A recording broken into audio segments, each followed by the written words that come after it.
Welcome back and thank you for staying with us. Let's kickstart the segment by taking a look at the Daily Trust newspaper. There's a front page. Major story is on the 2 trillion naira power project stalled.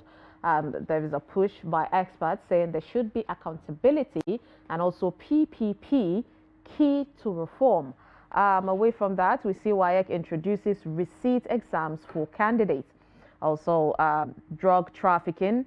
The Saudi Arabia releases 3 Nigerian women after 10 months in jail. 4 killed, bank raised in Delta tanker explosion. Below the front page there, we see tax reforms. Northern elders, that's the Katsima, urge more consultations. Below the headmaster, we see bandits kill Miyete Allah Chair and kidnap wives and daughter. Chicken sellers slash prices amidst low patronage. The new virus hits China and over 5,000 hospitalized in the UK. Now, these are some of the stories that you'd find on the front page, on the Daily Trust newspaper. Now, moving on quickly to the Guardian newspaper. Major story is on the fresh agitation trails states poor execution of the new minimum wage. Beside that, we see Peter Obi decries intimidation, insists on fighting for better Nigeria. INEC denies plans to destroy 6 million unclaimed PVCs.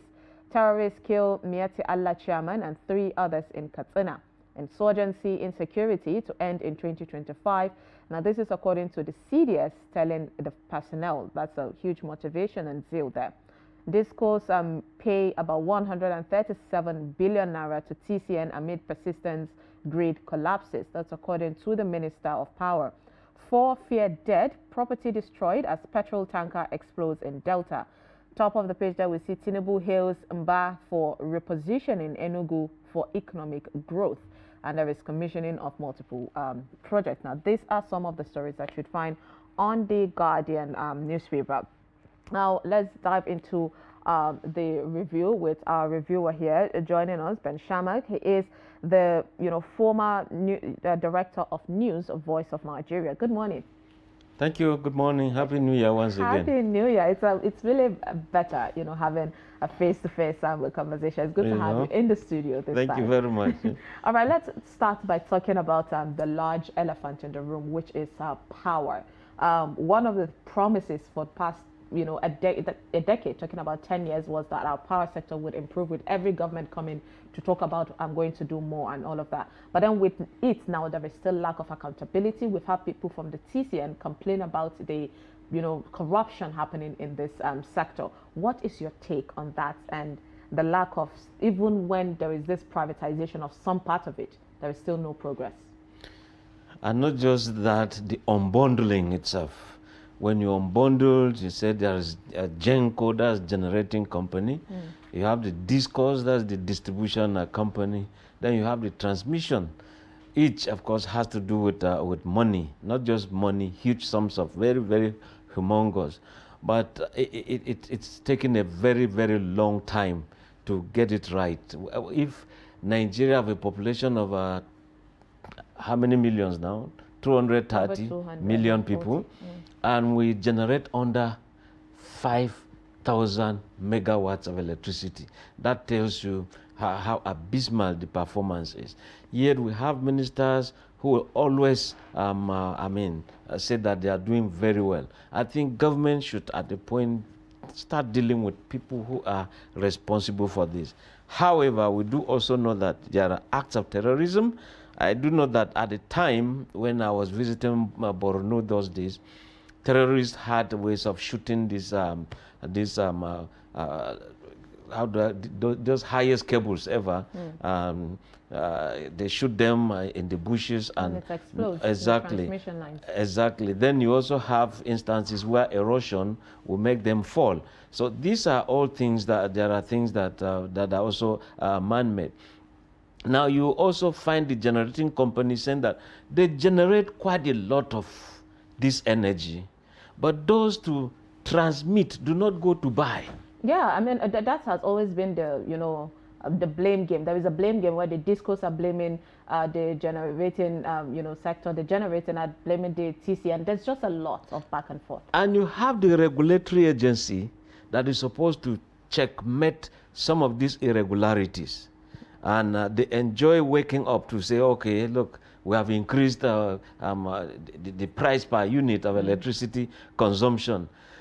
Why are we paying for darkness? The little that we have, you increase the price again. So I think that time has come that government should look at this seriously.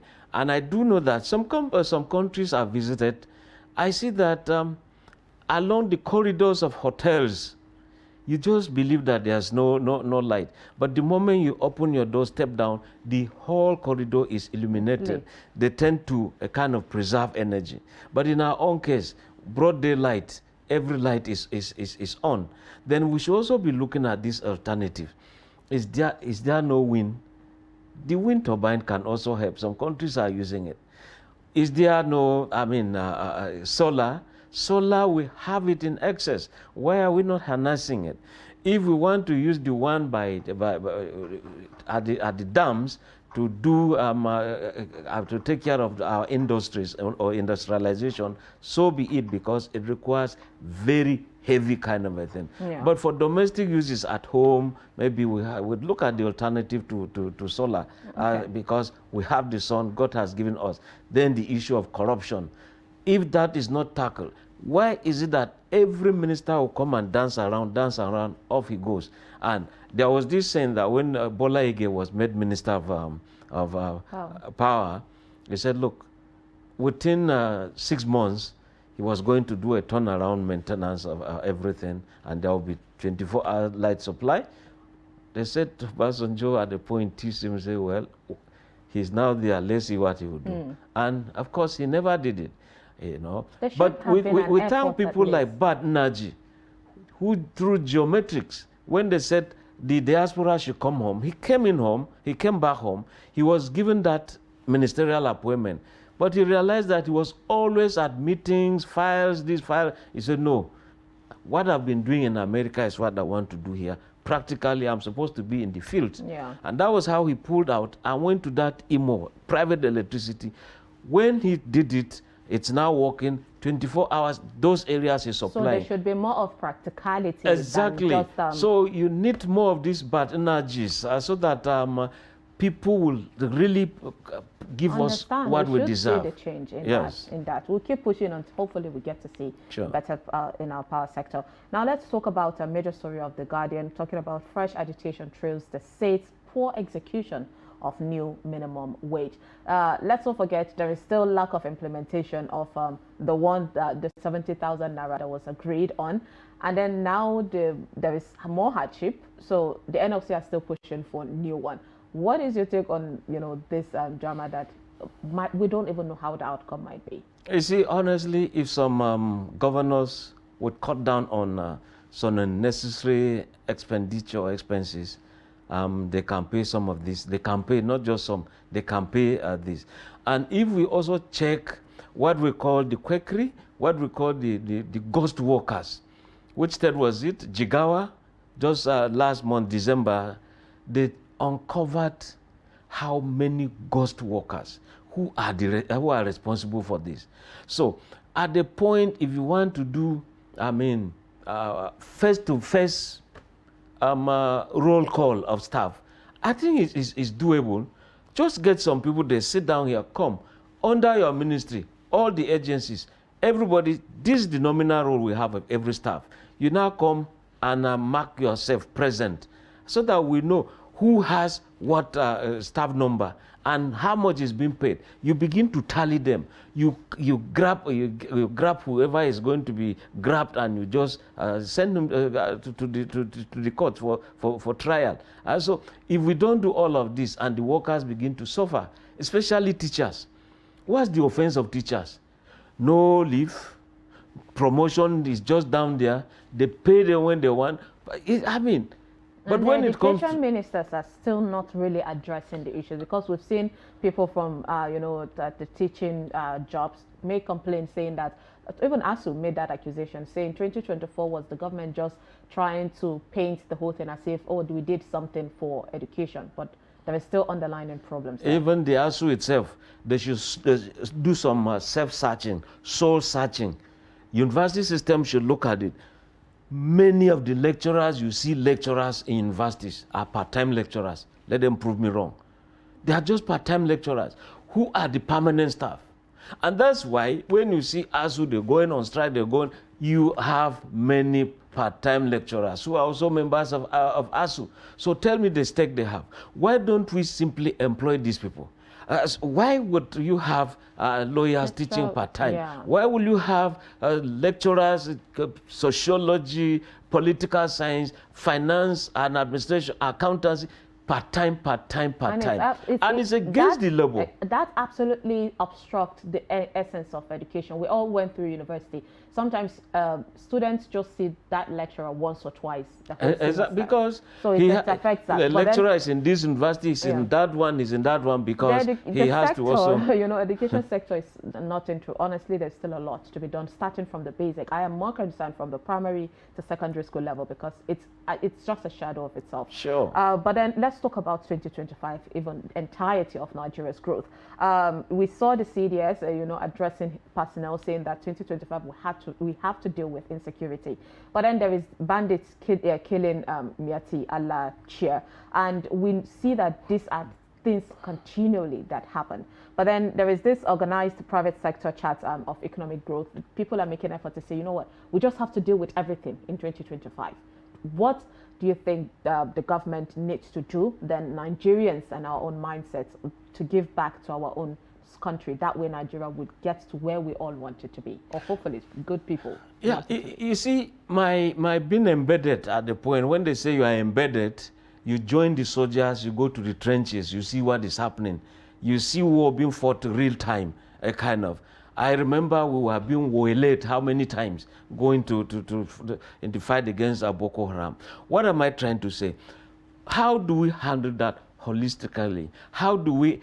look, Nigerians will have to own their own military. Nigeria will have to own this security and insecurity so that collectively there is a fight against this. At the National Assembly level, give these people the equipment they want. And like General Christopher Musa will say, he will tell you that, look, arms do not fight the war.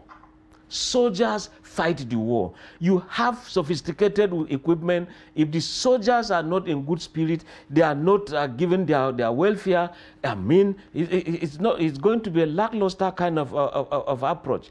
And that is why it's good a thing that they're also talking about having this state police. They said first quarter of this year. Now January is going. Today is the 6th of the month. We ought to have seen indicators that things are going to be done. Look, when I was just seeing a video before coming in here, where these sewage manhole covers, they have virtually been removed entirely inside this Abuja metropolis. Absolutely. People romped into them and you see cars somersaulting. What kind of wickedness is that? Look at when they were installing CCTV cameras all over Abuja. Some people say it's a waste of money, it's a waste of this. It's not a waste of anything. The developed world, look, the police but you just see they are in offices checking every camera that has a number per street. You know, they are able to catch exactly. In as much as they are seeing something wrong, they just call the nearest police standing around the check camera this, street number this, and they move in there. But in our own case, you bring a policeman and you steal the policeman. What am I trying to say? You install cameras and you steal the cameras that will help to catch the thieves. I mean, how the best can we go? Who are these people buying these items? I think FCT. Let me tell the FCT minister, Wilson Wike, I'm begging you, sir.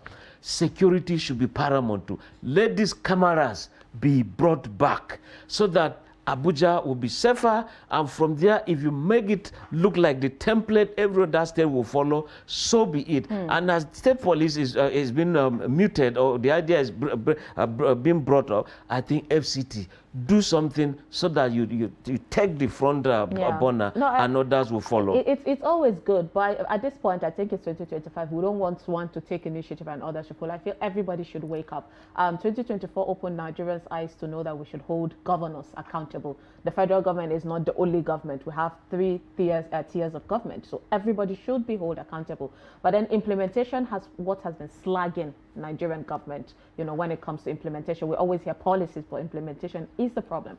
So we hope 2025 comes with a better push, you know, will to fight and implement. And this cases where you said the president is the president that, yeah. I mean, hold the other people as well. The other, right from local government, Truly. we hold them to account. Truly. The governors, so powerful, even more powerful than the governor. Absolutely. They have to participate in nomination of ministers. They have to do all sorts of things. So I think it has to be everybody on deck. Truly, I appreciate. Always a pleasure having a discussion with you. Thank you so much for joining us this morning to talk about these issues. Thank you.